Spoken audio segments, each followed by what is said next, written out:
సుమన్ టీవీలో మీ business promotions కోసం ఈ కింది నెంబర్ను సంప్రదించగలరు.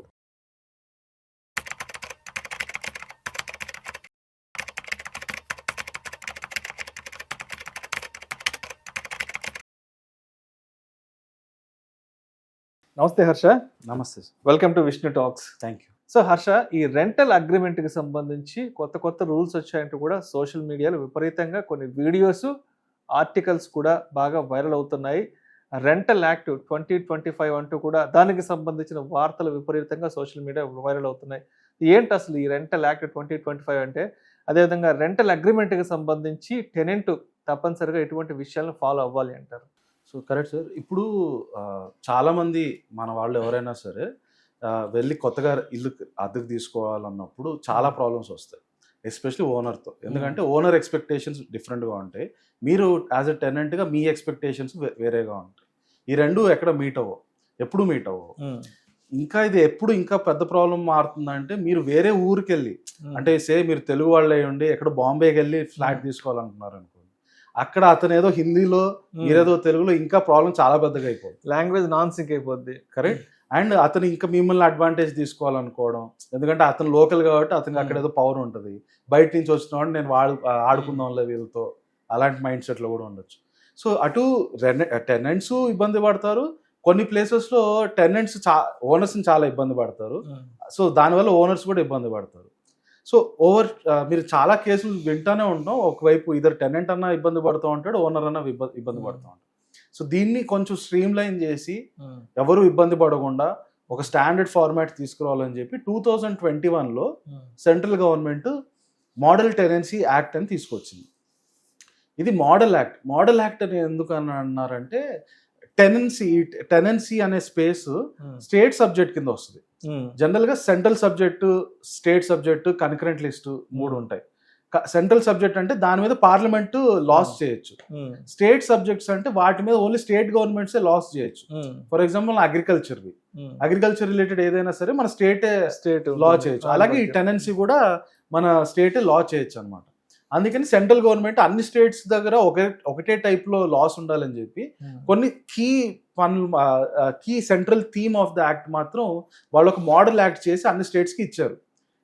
ఈ మోడల్ యాక్ట్ ప్రకారం దీంట్లో మీరు కావాల్సిన కొన్ని చిన్న చేంజెస్ చేసుకొని మీ స్టేట్లో ఇంప్లిమెంట్ చేయండి అని. సో ఆ మోడల్ టెనెన్సీ యాక్ట్ ప్రకారం ఏంటంటే, ఇంతకుముందు అగ్రిమెంట్ ఎవరన్నా చేసుకుంటే జనరల్గా రెంట్కి చేరే వాళ్ళందరూ అగ్రిమెంట్ చేసుకోవాలి. ఎందుకంటే అట్లీస్ట్ ఒక 11 months 12 monthsకి ఇలా నేను ఓనర్ టెనెంట్ కలిసి ఒక అగ్రిమెంట్ చేసుకొని ఉండాలి. లేకపోతే ఎనీ టైం ఓనర్ వచ్చి అసలు నాకు డబ్బులు వేయలేదు, నువ్వెవరు నా ఇంట్లో దొంగతనంగా వచ్చావంటే టెనెంట్ చేసేదేం లేదు, రైట్? సో అందువల్ల ఒక అగ్రిమెంట్ అనేది కంపల్సరీ. చాలా మంది చేస్తూ ఉంటారు. అయితే ఈ అగ్రిమెంట్లో వచ్చే ప్రాబ్లమ్స్ ఏంటి? కొంతమంది ఉంటారు, వాళ్ళు ఏంటంటే 6 months డిపాజిట్ కట్టాలంటారు. అంటే మీరు ఒక 30,000 రెంట్కి ఇల్లు తీసుకుంటే ఆల్మోస్ట్ 2 లక్షలు డిపాజిట్ కట్టాలి. చాలా మంది వాళ్ళకి అలాంటి స్తోమత ఉండకపోవచ్చు, వాళ్ళు ఇప్పుడే జాబ్ చేరి ఉంటాడు, 30,000 జీతం వస్తూ ఉంటుంది, 50,000 జీతం వస్తూ ఉంటుంది, రైట్? ఒక 15,000కి ఇల్లు తీసుకుందాం అంటే 6 months అంటే ఆల్మోస్ట్ 1 lakh అతను డిపాజిటే కట్టాలి. మరి బెంగళూరు లాంటి సిటీస్ లో మరి విపరీతం, చాలా విపరీతం. 6 months 7 months 9 months 10 months కూడా వెళ్తారు. 5 లక్షలు 6 లక్షలు 7 లక్షలు అక్కడ అడ్వాన్స్లు కట్టాలంట. అలా అసలు అంత డిపాజిట్ మీద వడ్డీలు ఎంత పోగొట్టుకుంటారు మీరు, రైట్? ఓనర్కి ఎంత వడ్డీలు వస్తాయి, రైట్? సో అండ్ ఇలాంటివి చాలా ఇష్యూస్ వస్తాయి. సో ఇంతకుముందు సింపుల్ అగ్రిమెంట్, ఓనర్ టెనెంట్ కలిపి ఒక అగ్రిమెంట్ చేసేసుకునేవాళ్ళు ఒక స్టాంప్ పేపర్ మీద, ఇదే అగ్రిమెంట్ అని చెప్పి అందరూ ఫాలో అయ్యేవాళ్ళు. ఏమైనా ప్రాబ్లం వస్తే ఈ అగ్రిమెంట్ తీసుకెళ్ళి పోలీస్ స్టేషన్కి వెళ్ళేవాళ్ళు.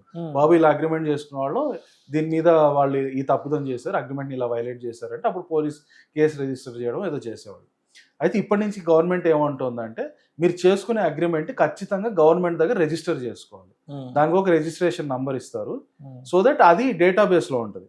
ఎనీ టైం ఆ రిజిస్ట్రేషన్ నెంబర్ కొట్టినప్పుడు గవర్నమెంట్ డేటాబేస్లో ఇమీడియట్గా మీ అగ్రిమెంట్ గవర్నమెంట్ దగ్గరకు వచ్చేస్తుంది. ఇది ఫస్ట్ థింగ్. పాతకాలంలో సింపుల్గా మీరు అగ్రిమెంట్ చేసుకోవచ్చు, ఇప్పుడు ఆ అగ్రిమెంట్ ఖచ్చితంగా గవర్నమెంట్ దగ్గర రిజిస్టర్ అవ్వాలి. రెండోది ఏంటంటే, ఇంతకుముందు అగ్రిమెంట్ ఒక స్టాంప్ పేపర్ మీద చేసేవాళ్ళు. స్టాంప్ పేపర్లో మనందరికి తెలిసిందే చాలా అవకతవకలు జరుగుతూ ఉంటాయి.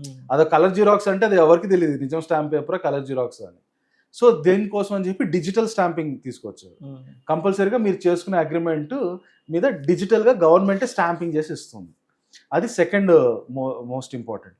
థర్డ్ వచ్చి ఇందాక మనం అనుకున్నాం కదా సెక్యూరిటీ డిపాజిట్స్ విపరీతం 6 months 10 months 11 months ఇంత హై సెక్యూరిటీ డిపాజిట్స్ ఉన్నప్పుడు గవర్నమెంట్ ఏమంటుందంటే అట్ ద మ్యాక్స్ మీరు కేవలం 2 months సెక్యూరిటీ డిపాజిట్ మాత్రమే ఛార్జ్ చేయగలరు. సో మీరు కట్టే రెంట్కి 2 times మాత్రమే అట్ ద మోస్ట్ అది హయ్యర్ లిమిట్. అదే మ్యాక్స్. దాని మీద ఎవరైనా వచ్చి నేను 3 months రెంట్ నాకు సెక్యూరిటీ డిపాజిట్ పెట్టడానికి అడగడానికి వీలు లేదు. Maximum security deposit limit only 2 months. So మీరు కట్టే రెంట్కి 2 months సెక్యూరిటీ డిపాజిట్ కట్టాల్సి వస్తుంది. ఇది మూడో ఇంపార్టెంట్ది.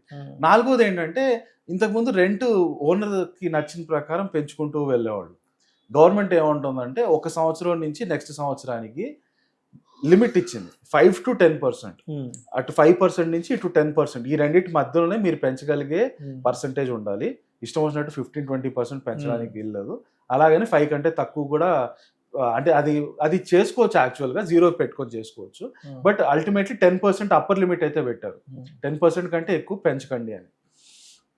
అండ్ వీటన్నిటికంటే ఇంకా ఇంపార్టెంట్ ఏంటంటే ఈ మొత్తం ప్రాసెస్లో ఏదైనా డిస్ప్యూట్ వస్తే, మీరు అగ్రిమెంట్ చేసుకున్నారా, ఇంట్లో ఉన్నారు, ఏదైనా డిస్ప్యూట్ వస్తే దానికి ఇంతకుముందు మీరు కోర్టుకి వెళ్తే అది సంవత్సరాలు కేసుకి వెళ్ళలేదు. ఈ కొత్త మోడల్ టెనెన్సీ యాక్ట్ ప్రకారం ఏంటంటే special fast track courts exclusively for rental అగ్రిమెంట్స్కి ఫాస్ట్ ట్రాక్ కోర్ట్స్ ఉంటాయి. అవి only rental agreements related problems చూస్తాయి. సో డైరెక్ట్గా మీరు ఆ కోర్టు దగ్గరికి వెళ్తే వాళ్ళు ఇమీడియట్గా 24 hours 48 hours లేకపోతే విదిన్ 1 week 2 weeks ఆ కేసుని రిజాల్వ్ చేయడానికి వాళ్ళు చేయగలిగి మ్యాక్సిమం ఎఫర్ట్స్ చేసి కేసుని రిజాల్వ్ చేస్తారు. అట్ ద సేమ్ టైం ఇంకోటి ఏంటంటే ఓనర్స్కి టెనెంట్స్ మీద చాలా ప్రాబ్లమ్స్ ఉంటాయి. ఏంటి, టెనెంట్ రెంట్ కట్టలేదు. అలాంటి టైంలో ఏంటి అంటే ఈ యాక్ట్ దానికి కూడా ప్రొవిజన్స్ ఇస్తారు. ఒకవేళ టెనెంట్ 15 days రెంట్ కట్టకపోతే మీరు ఇమీడియట్గా ఆ టెనెంట్ని ఇంట్లో నుంచి ఖాళీ చేసి ఆ సెక్యూరిటీ డిపాజిట్ కంప్లీట్గా ఫోర్ఫీట్ చేయొచ్చు. ఇలాంటి ప్రొవిజన్స్ కూడా ఆ యాక్ట్ ఓనర్స్ని కూడా సేవ్ చేయడానికి పెట్టింది. సో మొత్తానికి ఒక ఇంట్లోకి జాయిన్ అయ్యేటప్పుడు తప్పనిసరిగా టెనెంట్గా తెలుసుకోవాల్సిన అగ్రిమెంట్కి సంబంధించిన విషయాలు తప్పనిసరిగా అన్నిటి మీద అవగాహన కలిగి ఉండాలి. అదేవిధంగా ఓనర్ వైపు నుంచి కూడా గవర్నమెంట్ వైపు నుంచి ఎటువంటి పాలసీస్ ఉన్నాయి ఏంటనేది కూడా తప్పనిసరిగా ఓనర్ వైపు నుంచి కూడా ఫాలో అవ్వాలంటారు. Right. Thank you so much Harsha. Thank you.